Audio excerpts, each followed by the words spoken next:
नमस्कार दोस्तों, उत्कृष्ट परिवार में आप सभी का दिल खोलकर हार्दिक अभिनंदन आभार करता हूं। मैं सैंकी चौधरी आज आपके सामने लेके आया हूं इतिहास की वीडियो 2। दोस्तों, मैंने पहली वाली वीडियो में जो बताया था वो शेड्यूल बताया था आपको कि मतलब क्या, कब और कैसे पढ़ना है। जैसे भारत 3 भागों में विभाजित किया गया था, प्रागैतिहासिक और ऐतिहासिक और ऐतिहासिक। तो आज से हम वीडियो कंटिन्यू करते हैं दोस्तों, और आज से टॉपिक वाइज में आपको रोज एक क्लास दे दिया करूंगा। एक टॉपिक पर एक क्लास दे दिया करूंगा। तो दोस्तों, आज हम हिस्ट्री पढ़ने वाले हैं, थोड़ा सा इतिहास के बारे में जानेंगे और थोड़ा सा प्रागैतिहासिक काल के बारे में जानेंगे। तो दोस्तों, हम इतिहास के बारे में जानते हैं। तो इतिहास जो है वो हमारे अतीत का वर्ण है, मतलब जो हमारा अतीत जो गुजर गया है उसे ही हम इतिहास कहते हैं, जो लिखित रूप में है। तो इतिहास कायदे में इसका जो शाब्दिक अर्थ होता है वो अन्वेषणों से प्राप्त ज्ञान होता है। इतिहास का जो शाब्दिक अर्थ है मैं लिख देता हूं, इतिहास का शाब्दिक अर्थ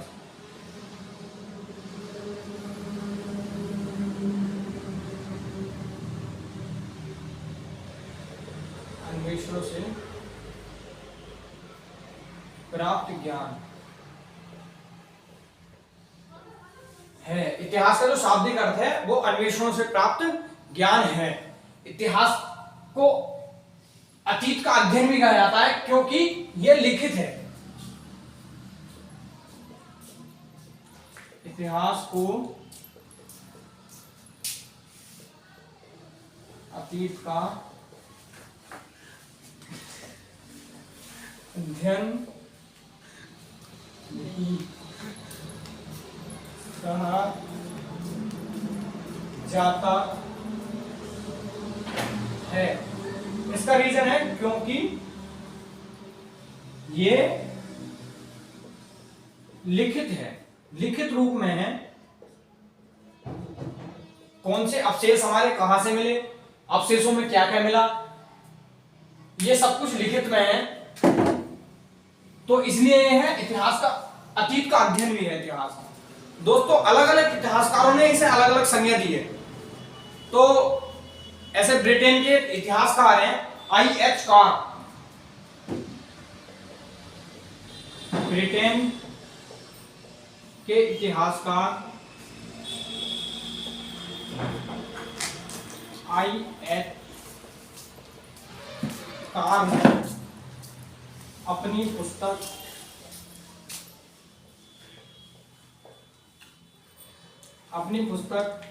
व्हाट इज हिस्ट्री,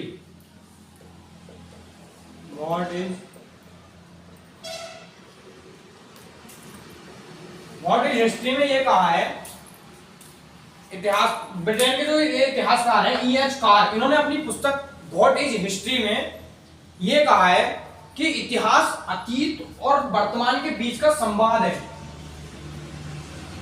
पुस्तक व्हाट इज हिस्ट्री में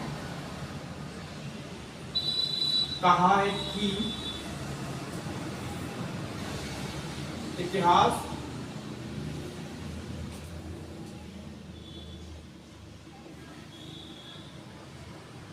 अतीत और वर्तमान के बीच का अनंत संवाद है।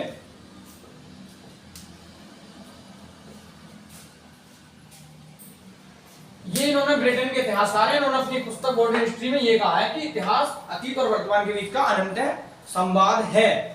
और इतिहास में भारत को अनेक नामों से भी जाना जाता है। ऐसे भारत को महाकाव्य और पुराणों में भारतवर्ष अर्थात भारत का देश भी कहा जाता है।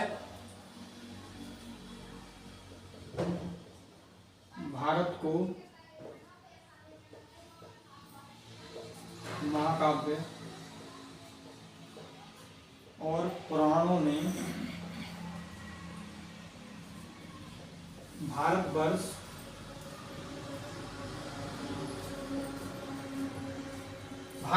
और भारत का देश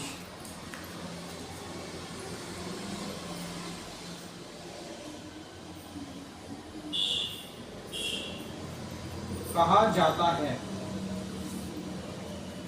तो महाकाव्य और पुराणों में भारत को भारत का देश भी कहा जाता है और यहाँ के निवासियों को भारतीय कहा जाता है।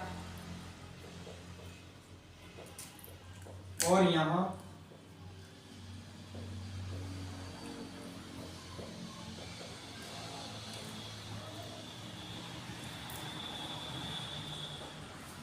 के निवासियों को भारतीय या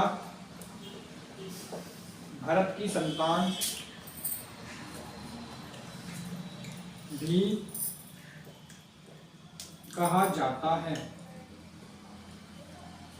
तो दोस्तों यहाँ के निवासियों को भारतीय और भारत की संतान भी कहा जाता है। और दोस्तों यूनानियों ने भारत को और भी नामों से जाना जाता है, जैसे हमारे हिंदुस्तान बोलते हैं भारत को, तो यूनानियों ने जो कहा था भारत को वो इंडिया कहा था। और जो मध्यकालीन मुस्लिम इतिहासकार थे उन्होंने इसे अलग नाम से यानी हिंद से कहा, हिंद और हिंदुस्तान के नाम से जाना जाता है, संबोधित किया था उन्होंने। तो यूनानियों ने भारत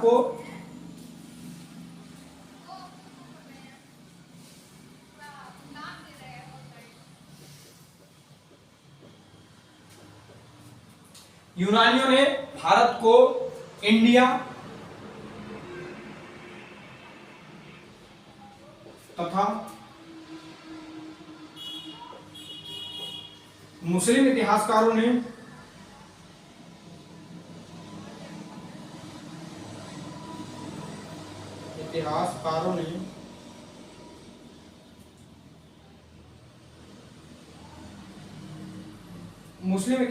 मध्यकालीन मुस्लिम इतिहासकारों ने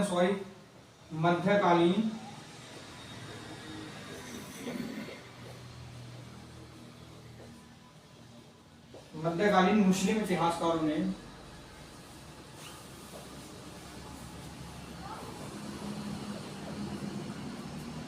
हिंद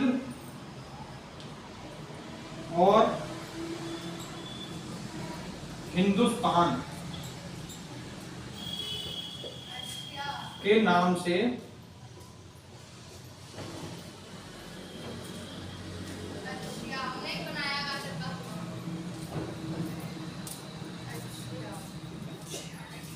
हिंदुस्तान के नाम से संबोधित किया। ये था छोटा सा इतिहास के बारे में। अब दोस्तों मैं आपको पढ़ाऊंगा प्रागैतिहासिक काल। इसका स्क्रीनशॉट लेना चाहते हैं तो स्क्रीनशॉट ले लो, मैं हट जाता हूं थोड़ा सा। अब मैं आपको पढ़ाऊंगा प्रागैतिहासिक काल।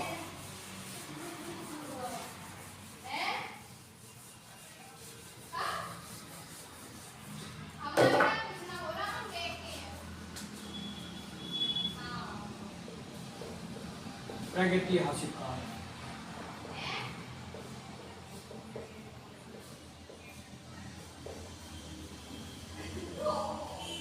दोस्तों इसका दूसरा नाम है पाषाण काल। क्यों है यह भी बताऊंगा। इसे दूसरे नाम का था पाषाण काल। तो जो हमारा प्रागैतिहासिक काल है वो आज से लगभग 10,000 साल पूर्व एक प्राइमेट्स नाम का नरवानर था, जिसने एक ऐसे प्राणी को जन्म दिया जो मतलब मानव के समान दिखता था, बट मानव नहीं था, मानव के समान दिखता था। उनका मानना है 10 लाख साल वर्ष पूर्व पहले।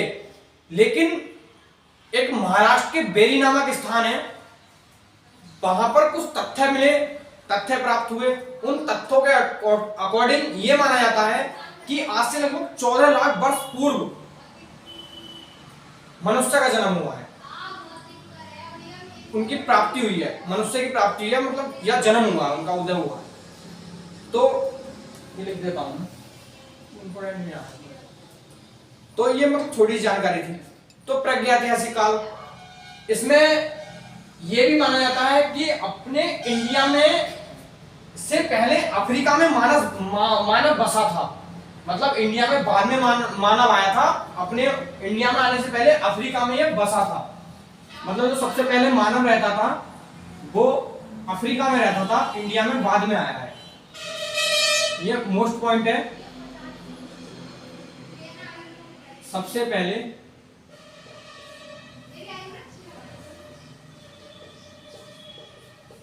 मानव अफ्रीका में रहा।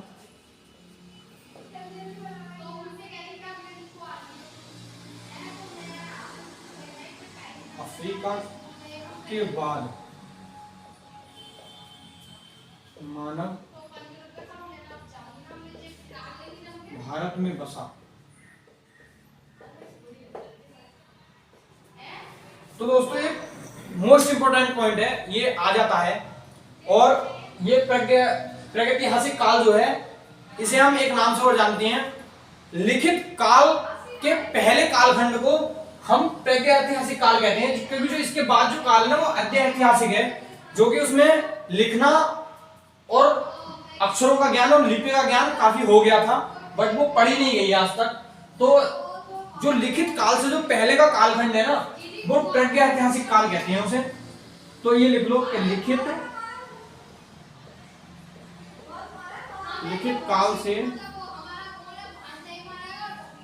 पहले के कालखंड को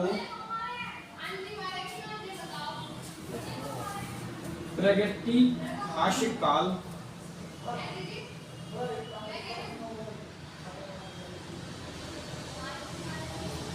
प्रागैतिहासिक काल कहते हैं दोस्तों। और इस काल के लोगों को लिपि और अक्षर का ज्ञान नहीं था। जो प्रागैतिहासिक काल है, इस काल के लोगों को लिपि और अक्षर का ज्ञान नहीं था। इस काल के लोगों को लिपि और अक्षर का ज्ञान नहीं था। तो इस काल के जो लोग थे उन्हें लिपि और अक्षर का कोई ज्ञान नहीं था। और यह काल जो हमने इसे खोजा है कि ये प्रागैतिहासिक काल है, ये काल वहां के बने हुए औजार, जैसे हड्डियों के बने हुए औजार थे, पत्थरों के बने हुए औजार थे, और जो चित्र गुफाओं में जो पत्थरों पे चित्र कर दिए थे, इन्होंने चित्रकारी कर दी थी, तो उसके अकॉर्डिंग इस काल को खोजा गया है कि ये प्रागैतिहासिक काल है। यहाँ पर लिपि और अक्षर का ज्ञान नहीं था, इसलिए उन्होंने उन्हें आकार दे दिया था, जैसे पत्थरों को कुल्हाड़ी का आकार दे दिया, किसी चीज का आकार दे दिया, उस प्रकार से इन्होंने आकार दे दिया था। तो इस काल को, मतलब इस काल की जो खोज हुई थी, यह मतलब ऐसा लिख लो, इस काल की खोज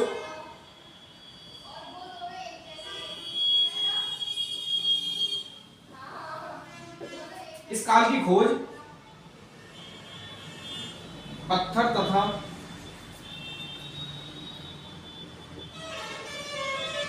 हड्डियों के बने औजारों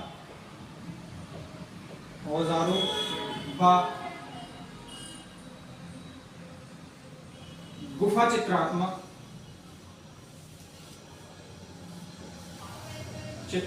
गुफा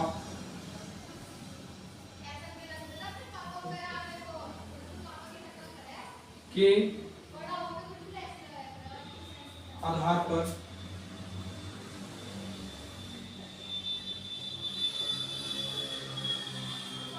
तो इस काल की जो खोज हुई थी वो पत्थरों के बने हुए हथियार थे, हड्डियों के बने हुए औजार थे, और चित्रात्मक गुफाएं थी, उनका चित्र गुफाएं, बहुत सारी गुफाएं थी, उनमें चित्र बने हुए थे।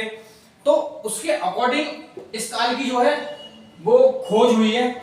और मैंने बोला था पाषाण काल, तो पाषाण काल, इसी में पाषाण काल को जोड़ लिया गया।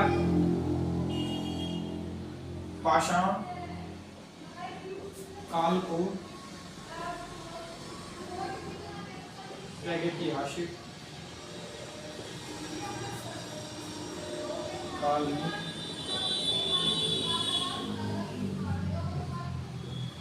शामिल कर लिया गया, शामिल कर दिया। तो पाषाण काल को भी इस काल में शामिल कर दिया। क्यों कर दिया? क्योंकि पाषाण काल जो मिला था उसमें भी पत्थर के हथियार थे, हड्डियों के हथियार मिले थे, चित्रात्मक गुफाएं मिली थी, उसमें भी कोई लेखन अवधि हमें प्राप्त नहीं हुई, तो इसलिए हमने उसे भी पाषाण काल को भी इसी काल में ज्वाइन कर दिया दोस्तों, और हम इसका स्क्रीनशॉट ले लो, और कल हम आपको पढ़ाएंगे क्या बोलते हैं प्रागैतिहासिक काल। जो प्रागैतिहासिक काल है वो 3 भागों में डिवाइड है दोस्तों। ये प्रागैतिहासिक जो काल है वो 3 भागों में डिवाइड है, ठीक है दोस्तों। पूरा पाषाण काल, मध्य पाषाण काल और नव पाषाण काल।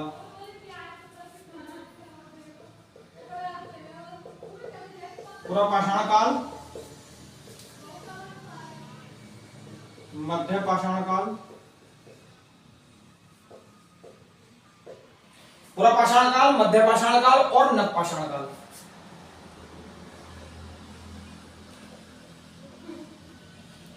ये 3 भागों में डिवाइड है, तो हम कल यही पढ़ेंगे। कल पूरा पाषाण काल, मध्य पाषाण काल, नव पाषाण काल और एक चौथा और ताम्र पाषाण काल।